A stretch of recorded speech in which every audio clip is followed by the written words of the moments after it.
how to track add to cart and checkout for Google Ads. So there's a couple of ways you can do this. One is obviously through Google Analytics and Tag Manager. You set up events and goal tracking, and then you can import those micro conversions as a goal. Now, let me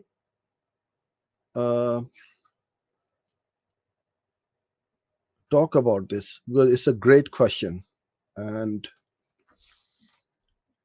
okay, you can see this fine. All right. Now, you have your add to cart, start checkout.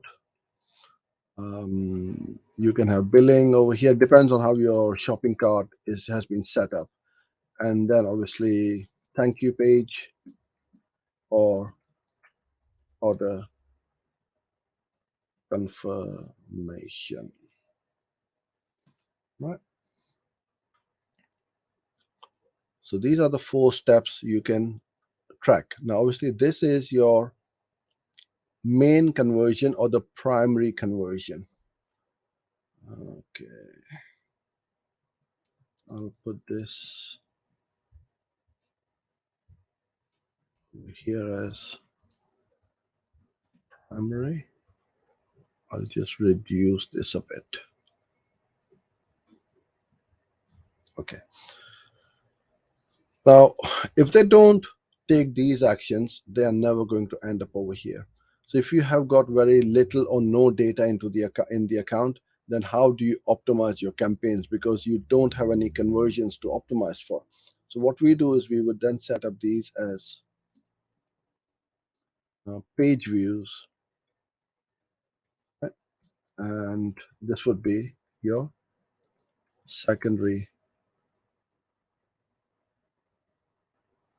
conversion. And so will this be, and so will this one be. So we'll be tracking 3 secondary conversions because we want to optimize for this add to cart. If they don't do it, they're not going to start checking out and start billing and obviously buy something. And this, what you can do is easily create in Google Ads these conversions. So this, the way we name it as step 1,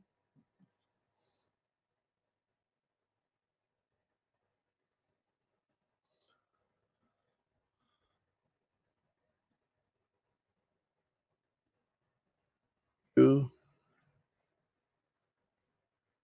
3, 4.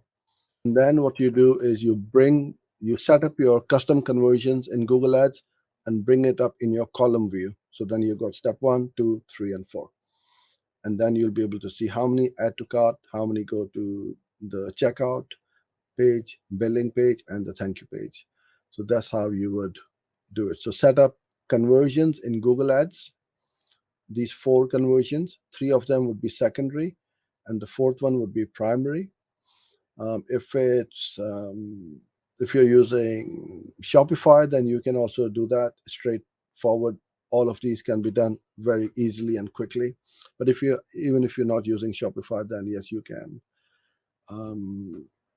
can set these up. And then the way we do it is we go into Google Tag Manager and set up that conversion ID and conversion label and say step 1, which is add to cart. The page URL contains or is /cart, or the billing would be /billing, and so on. However you set it up, then it's going to track on each of these page as a page view, right? So that is something which is very easy to do, but is very powerful when it comes to optimization. And then all you do is you start to optimize and you look at this data. First, you look at these secondary conversions, and then once you've got